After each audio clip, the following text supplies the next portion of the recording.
राधे राधे भक्तों, जय श्री कृष्ण। आज की वीडियो में हम बात करेंगे श्री सत्यनारायण व्रत कथा। व्रत करने वाला पूर्णिमा के दिन स्नान आदि से निवृत्त होकर पूजा स्थान में आसन पर बैठे श्रद्धा पूर्वक श्री गणेश, गौरी, वरुण, विष्णु आदि सब देवताओं का ध्यान करके पूजा करे। संकल्प करे कि मैं सत्यनारायण स्वामी की पूजा व कथा स्वर्ण सदैव करूंगा। पुष्प हाथ में लेकर नारायण का ध्यान करे। पुष्प, धूप, नवेद आदि से युक्त होकर स्तुति करे। हे भगवान, मैंने श्रद्धा पूर्वक फल, जल आदि सब सामग्री आपको अर्पण की है, इसे स्वीकार कीजिए। मेरा आपको बारंबार नमस्कार है। इसके बाद सत्यनारायण जी की कथा पढ़े और स्मरण करें। श्री सत्यनारायण व्रत कथा, पहला अध्याय। एक समय नैमिषारण्य तीर्थ में शौनक आदि 88,000 ऋषियों ने श्री सूत जी से पूछा, हे प्रभु, इस कलयुग में वेद विद्या रहित मनुष्यों को प्रभु भक्ति किस प्रकार मिलेगी और उसका उद्धार कैसे होगा? इसीलिए हे मुनिश्रेष्ठ, कोई ऐसा तप कहिए जिससे थोड़े समय में पुण्य प्राप्त हो तथा मनोवांछित फल मिले। वह कथा सुनने की हमारी इच्छा है। सर्वशास्त्र ज्ञाता श्री सूत जी बोले, हे विष्णु में पूज्य, आप सबने प्राणियों के हित की बात पूछी है। अब मैं उस श्रेष्ठ व्रत को आप लोगों से कहूंगा जिस व्रत को नारद जी ने लक्ष्मी नारायण से पूछा था और लक्ष्मीपति ने मुनि श्रेष्ठ नारद जी से कहा था। सो ध्यान से सुनो। एक समय योगी राज नारद जी दूसरों के हित की इच्छा से अनेक लोकों में घूमते हुए मृत्यु लोक में आ पहुंचे। अनेक योनियों में जन्मे हुए प्राय सभी मनुष्यों को अपने कर्मों द्वारा अनेकों दुखों से पीड़ित देखकर सोचा कि किस यत्न के करने से निश्चय ही प्राणियों के दुखों का नाश हो सकेगा। ऐसा मन में सोचकर विष्णु लोक को गए। वहां श्वेत वर्ण व 4 भुजाओं वाले देवों के ईश नारायण को देखकर, जिनके हाथों में शंख, चक्र, गदा तथा वरमाला पहने हुए थे, स्तुति करने लगे। हे भगवान, आप अत्यंत शक्ति से संपन्न हैं। मन और वाणी आपको पा नहीं सकती। आपका आदि मध्य अंत नहीं है। निर्गुण स्वरूप, सृष्टि के आदि भूत वे भक्तों के दुखों को नष्ट करने वाले हो। आपको मेरा नमस्कार है। नारद जी से इस प्रकार की स्तुति सुनकर विष्णु भगवान बोले, हे मुनिश्रेष्ठ, आपके मन में क्या है? आपका किस काम के लिए आगमन हुआ है? निसंकोच कहो। तब नारद मुनि बोले, मृत्युलोक में सब मनुष्य जो अनेक योनियों में पैदा हुए हैं, अपने अपने कर्मों के द्वारा अनेक प्रकार के दुखों से दुखी हो रहे हैं। हे नाथ, मुझ पर दया रखते हुए बतलाइए कि उन मनुष्यों के सब दुख थोड़े से ही प्रियतम से कैसे दूर हो सकते हैं। हे नाथ, मनुष्यों की भलाई के लिए हे नारद, मनुष्यों की भलाई के लिए तुमने बहुत अच्छी बात पूछी है। जिस काम को करने से मनुष्य मोह से छूट जाता है, वह मैं कहता हूँ, सुनो। बहुत पुण्य देने वाला स्वर्ग व मृत्यु लोक दोनों में एक दुर्लभ उत्तम व्रत है। आज मैं प्रेम वर्ष होकर तुमसे कहता हूँ, सत्यनारायण का यह व्रत अच्छी तरह विधि पूर्वक करके मनुष्य आयु पर्यंत यहाँ सुख भोग कर मरने पर मोक्ष को प्राप्त होता है। श्री भगवान के वचन सुनकर नारद मुनि बोले, उस व्रत का क्या फल है, क्या विधान है और किसने यह व्रत किया है और किस दिन यह व्रत करना चाहिए, विस्तार से बतलाइए। भगवान बोले, दुख शोक आदि को दूर करने वाला, धन धान्य को बढ़ाने वाला, सौभाग्य और संतान देने वाले यह व्रत सब स्थानों पर विजयी करने वाला है। भक्ति और श्रद्धा के साथ किसी भी दिन मनुष्य शाम के समय ब्राह्मणों और बंधुओं के साथ श्री सत्यनारायण भगवान का धर्म प्राण होकर पूजा करे। भक्ति भाव से नैवेद्य केले का फल, घी, दुग्ध और गेहूं का चूर्ण सवाया ले।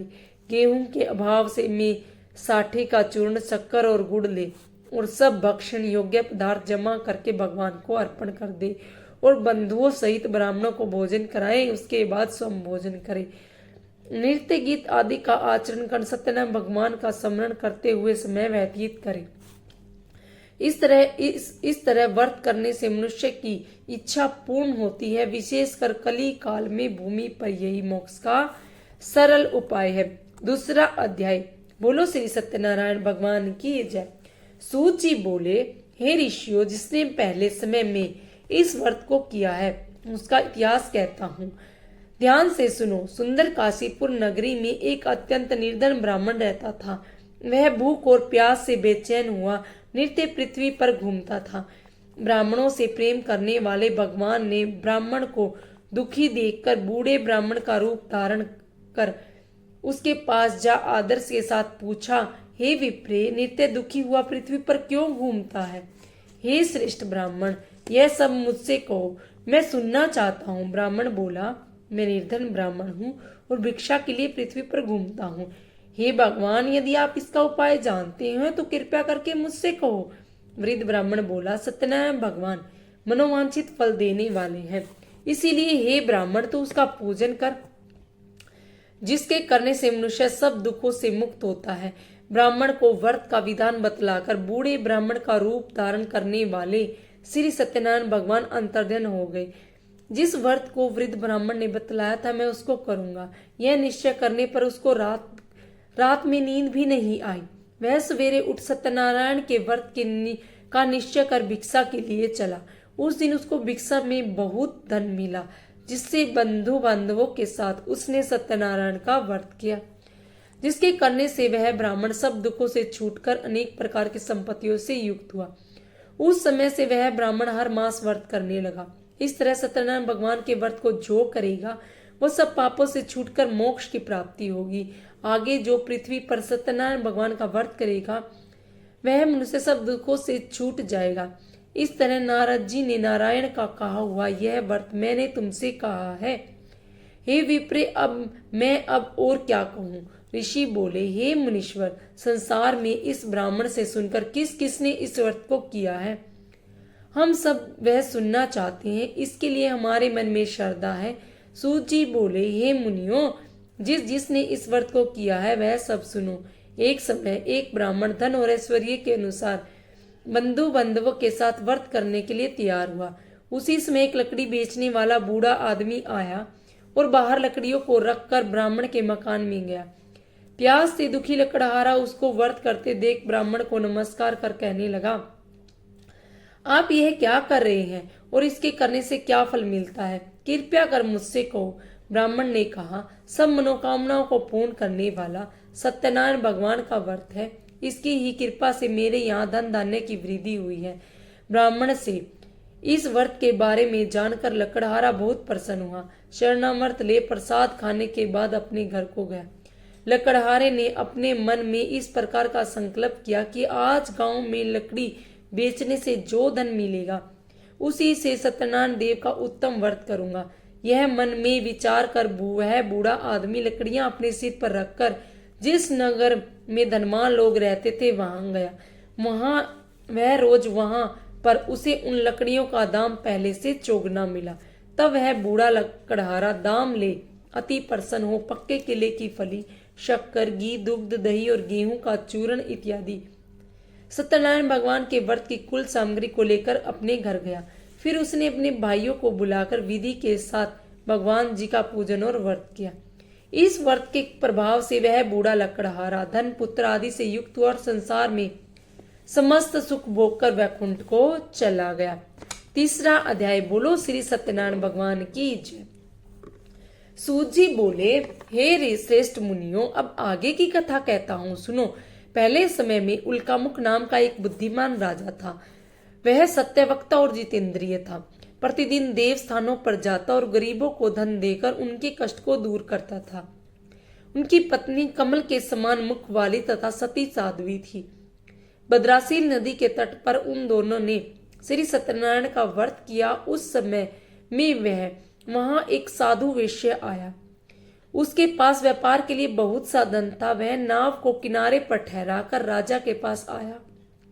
राजा को व्रत करते देखकर विनय के साथ पूछने लगा, हे राजन, भक्ति युक्त चित्त से आप क्या कर रहे हैं? मेरी सुनने की इच्छा है, सो आप मुझे बतलाइए। राजा बोला, हे साधु, अपने भाइयों के साथ पुत्र आदि की प्राप्ति के लिए महान शक्तिमान सत्यनारायण भगवान का व्रत व पूजन किया जा रहा है।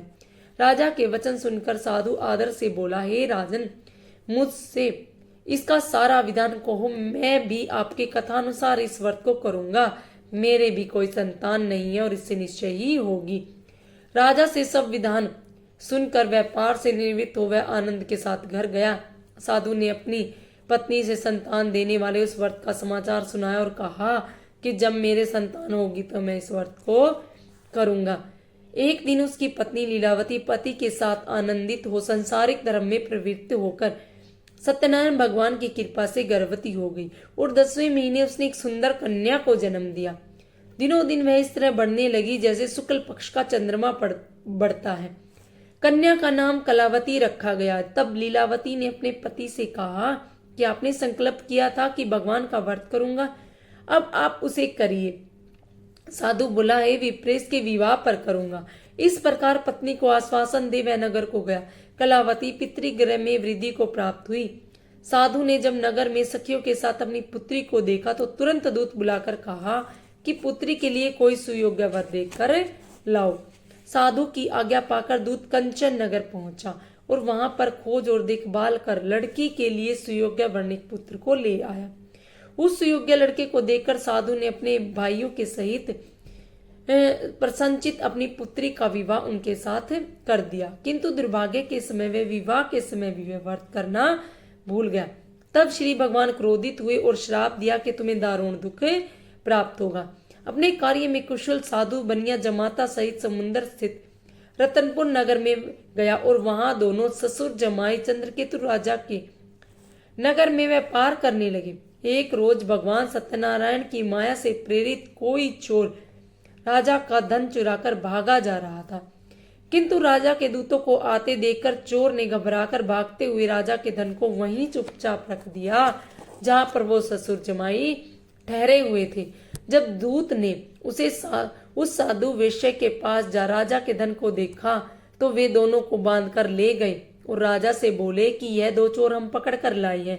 तब राजा की आज्ञा से उनको कठोर कारावास में डाल दिया और सारा धन छीन लिया। सत्यनारायण भगवान के श्राप द्वारा उसकी पत्नी भी घर में बहुत दुखी हुई। उसके घर में जो धन रखा था चोर चुरा ले गए।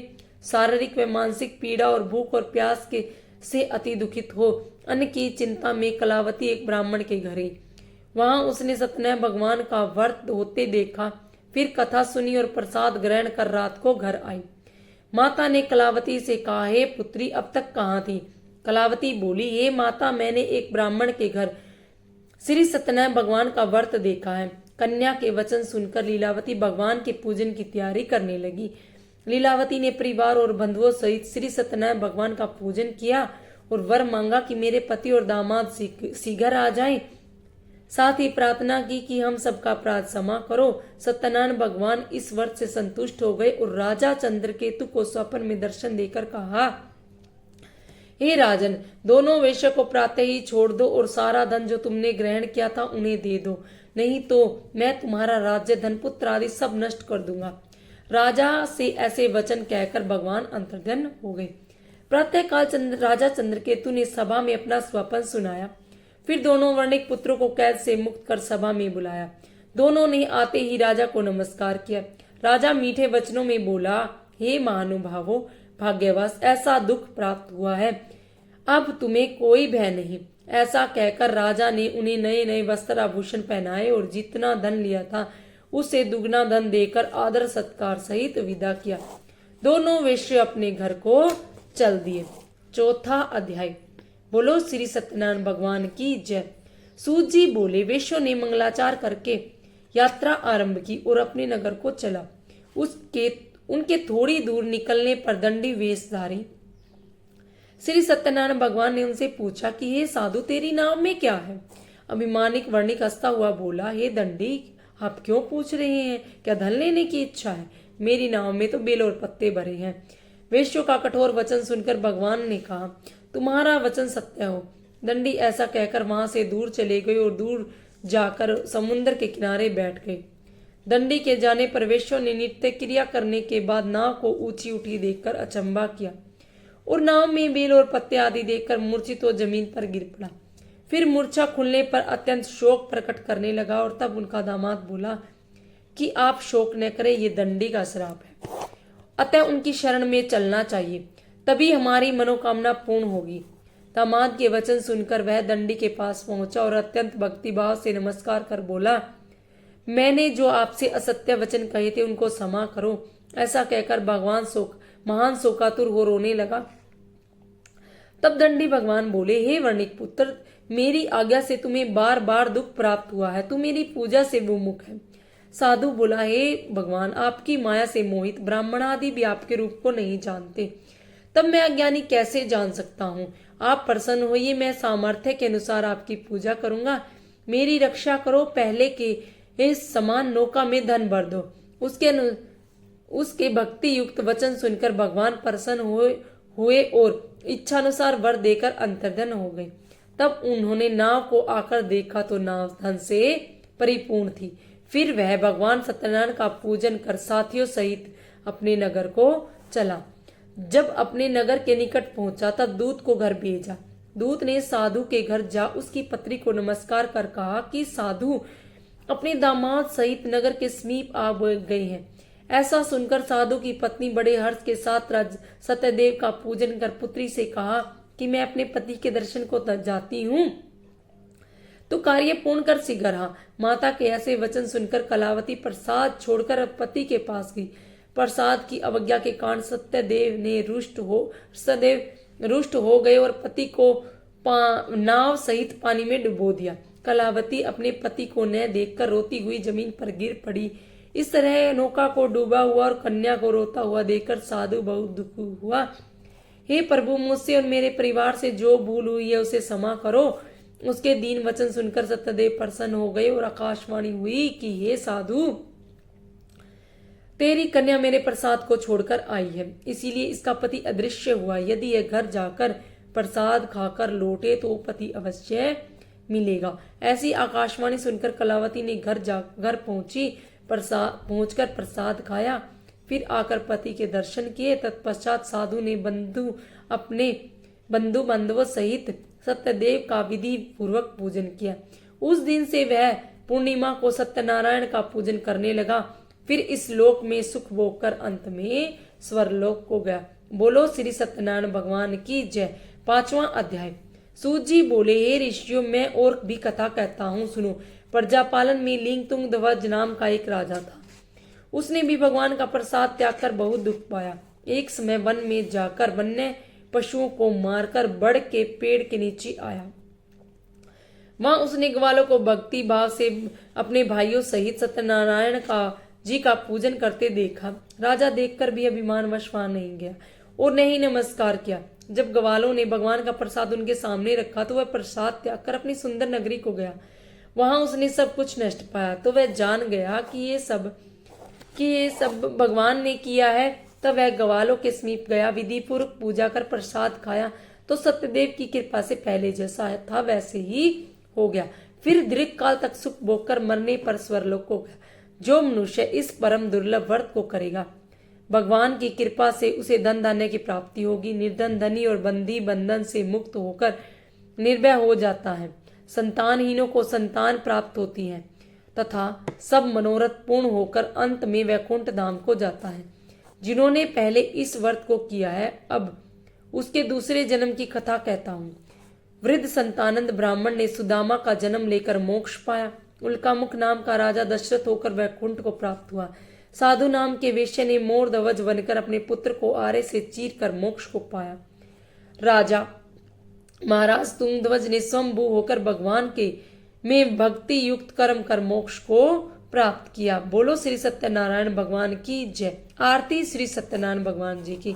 जय लक्ष्मी रमणा, जय लक्ष्मी रमणा, सत्यनारायण स्वामी जन पातक हरणा। ओम जय लक्ष्मी रमणा, रतन जड़ित सिंहासन अद्भुत छवि राजे, नारद करत निरंतर घंटा ध्वनि बाजे।